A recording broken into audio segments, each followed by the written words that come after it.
30 মিনিটে আসলি তুই সকালে জিতছে তুই কি দেখছস তা রং হয়ে গেছে গা এ দেখ তো হ্যাঁ তুই কারে কইলি দেখ আমি কোন দলের ইয়াল্লা এটা কাটতে দিয়া যাইছি এলাও তো মারছেন আমার ভাগ্যবালা সকালেও তো আর্জেন্টিনা কাপ নিল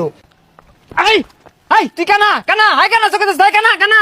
ভাই কি আর ভাই আব্বা ডাক সকালে কাপ নিছি ভাই জোর চোখে অবস্থা শুনছুন কাহা আইজার খেলা 120 মিনিট হয়েছে কি খেলাটা খেলছে খেলা দেখা শরীরটা জ্বলে গেছে গা। হেই মিয়া একটু সরে বোন যায় না দেখো না আমি আইতাছি সরো উড়ো উড়ো উড়ে না হিউড়ো হ্যাঁ সরো এ দোকানদার ঠান্ডা দেও এই সাইডে তো বড় জায়গা আছে ওইটা তুইলা দিয়া হইছি আর ঠ্যাং কইতাছ এটা কি হইলো ভাই হেই ছাতা ভরা কানে বেড়া এত গাও গাওয়ার কারণটা কি যেটা দিয়ে কইছি ওটা দে এটা ঠান্ডা দে কি রে চাই রইছিস কারণটা কি এই যে ভাই ঠান্ডা দে খালি দেখ তা সিটা নিমামে